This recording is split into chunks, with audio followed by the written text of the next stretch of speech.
교우 여러분, 오늘도 수고 많으셨습니다. 기도의 자리에 오신 걸 환영합니다. 지난 주일 들었던 말씀을 되새기며 함께 기도합시다. 한 바리새인이 예수님께 자기와 함께 잡수시기를 청했습니다. 예수님을 초대한 이 바리새인은 누구일까요? 왜 자기 집에 초청했을까요? 그의 이름은 시몬입니다. 시몬이 예수님을 초청한 이유는 때마침 들어온 불청객 여인을 통해서 잘 알 수 있습니다. 이 여인은 온 동네가 다 아는 죄인입니다. 여인은 예수님의 뒤 그 발 곁에 서서 울었습니다. 눈물로 예수님의 발을 적시고 자기 머리털로 닦고 그 발에 입 맞추고 향유를 부었습니다. 그런데 그곳은 바리새인의 집입니다. 바리새인은 하나님을 섬긴다는 열정으로 정한 것과 부정한 것을 목숨같이 구별하는 사람들입니다. 죄를 지은 여인이 정결한 자기 집 문턱을 넘어 식사하는 자리에 함께 있게 된 상황은 시몬으로서는 도저히 용납하기 힘든 것입니다. 그러나 기왕 벌어진 이 상황은 예수님을 자기 집으로 초대한 목적을 이루기에 더없이 좋은 기회가 되었습니다. 이 사람이 만일 선지자라면 자기를 만지는 이 여자가 누구며 어떠한 자 곧 죄인인 줄을 알았으리라. 이 말 속에 목적이 숨어 있습니다. 그가 예수님을 자기 집으로 초대한 이유는 예수가 하는 말을 들어보고 예수님을 평가하기 위함입니다. 그런데 대화보다 더 좋은 뜻밖의 기회가 찾아온 것입니다. 이제 예수가 어떻게 행동하는지 보면 단번에 그가 어떤 사람인지 알게 될 것입니다. 예수가 만일 선지자라면 자기를 만지는 이 여자가 누구이며 어떤 죄를 지었음을 알아야 합니다. 그래서 그 여인을 물러가게 해야 합니다. 그러나 예수님은 그 여인의 행동을 받아들이셨습니다. 그러하기에 예수는 시몬에게 선지자일 수 없었습니다. 예수는 시몬의 평가에서 불합격이었습니다. 예수님은 시몬의 마음을 다 아셨습니다. 예수님은 그를 위해 비유를 들려주시고 질문하셨습니다. 한 사람은 500데나리온을 빚졌고 다른 한 사람은 50데나리온을 빚졌는데 빌려준 사람이 둘 다 탕감해 주었다면 둘 중에 누가 그를 더 사랑하겠느냐? 내 생각에는 많이 탕감함을 받은 자니이다. 그러자 예수님은 내 판단이 옳다 말씀하셨습니다. 예수님은 이 대화 후에 시몬의 행동과 이 여인의 행동을 대조하며 말씀하셨습니다. 그는 예수님께 발 씻을 물도 주지 않고 입맞춤도 하지 않았고 감람유도 붓지 아니하였습니다. 그러나 여인은 눈물로 예수님의 발을 적시고 그 머리털로 닦았으며 그 발에 입 맞추고 향유를 부었습니다. 발 씻을 물과 입 맞춤과 바르는 기름은 환대와 존중의 표였습니다. 시몬은 예수님을 영접하지 않았습니다. 시몬은 자기 식탁에 하나님 나라의 왕을 초청했습니다. 역사상 메시아를 자기 집에 초대한 사람이 몇 명이나 될까요? 그는 하나님의 아들을 자기 식탁에 초대한 최고의 영광을 가졌습니다.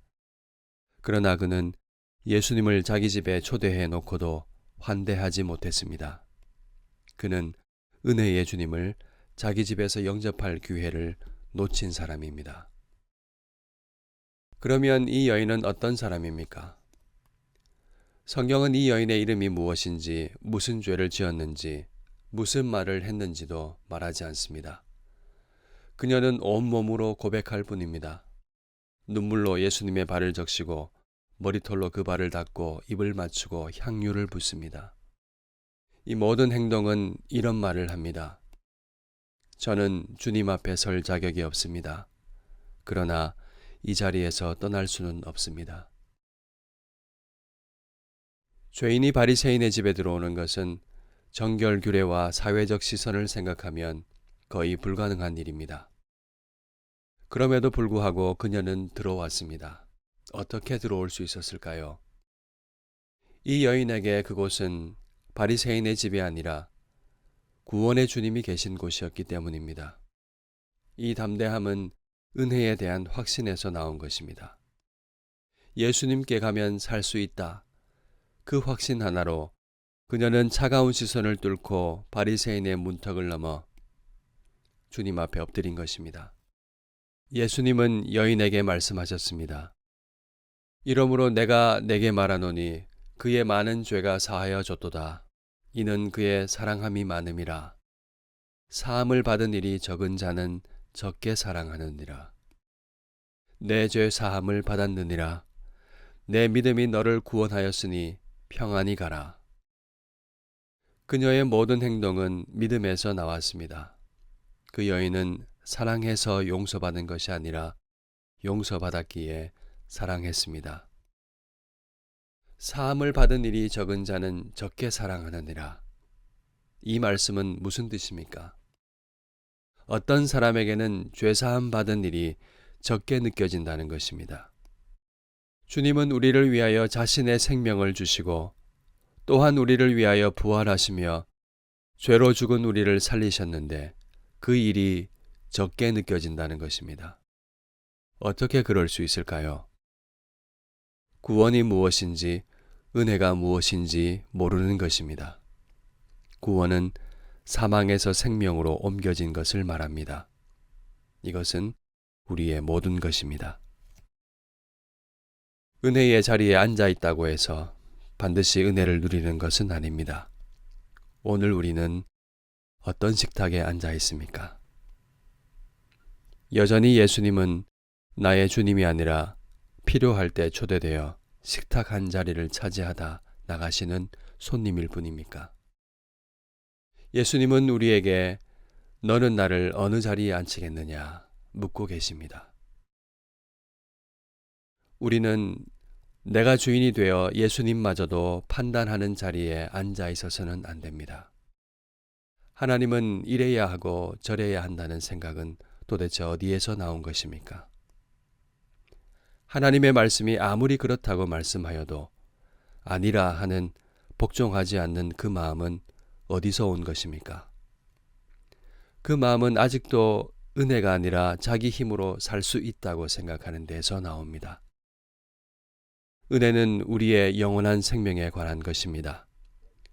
하나님은 아들 그리스도의 죽음으로 우리에 대한 자기의 사랑을 확증하셨습니다. 우리는 사함을 받은 일이 적게 느껴지는 자가 되어서는 안 됩니다. 은혜의 식탁은 오직 하나님의 은혜로 산다는 것을 고백하는 사람이 앉습니다. 이 식탁에 앉은 사람은 예수님과 나 사이에서 끝나지 않습니다. 은혜를 받은 사람은 하나님을 사랑하고 하나님을 사랑하는 사람은 이웃을 대하는 태도가 달라집니다. 은혜의 식탁에서 주님과 함께 먹고 마시는 사람은 이웃을 향하여 식탁을 펼칩니다. 받은 은혜를 흘려보냅니다. 이웃을 환대하고 소중한 것을 나눕니다. 연약한 이웃에게 한 걸음 더 가까이 다가갑니다. 하나님께 사랑받는 은혜를 깊이 인식하는 사람은 그만큼 이웃을 사랑하기에 힘씁니다. 사함을 받은 일이 많으므로 하나님을 많이 사랑하고 이웃을 많이 사랑하는 우리가 되기를 기도합시다.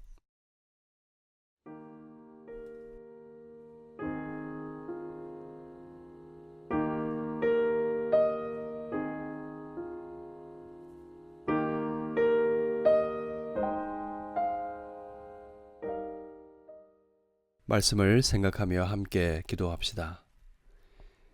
여전히 내가 주인이 되어 예수님마저도 판단하고 있는 교만을 회개하게 하소서.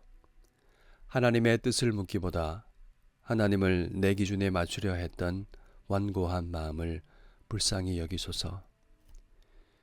죄사함이 세망에서 생명으로 옮겨진 사건임을 다시 알게 하소서. 사함을 받은 일이 적게 느껴지는 무감각한 심령을 고쳐주소서. 은혜 없이도 살 수 있다고 여겼던 자기 의와 자기 신뢰를 버리게 하소서. 함께 기도하겠습니다.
한 번 더 마음을 모아 기도합시다. 주님께 가면 살 수 있다는 단순하고도 확고한 믿음을 우리에게 주소서. 받은 은혜가 감정에 머물지 않고 삶의 방향이 되게 하소서. 예수님을 손님이 아니라 내 삶의 주인으로 모시게 하소서. 은혜의 식탁에서 먹고 마신 자로서 이웃을 향해 식탁을 펼치게 하소서. 사함을 받은 일이 많으므로 하나님을 많이 사랑하고 이웃을 많이 사랑하는 우리가 되게 하소서. 함께 기도하겠습니다.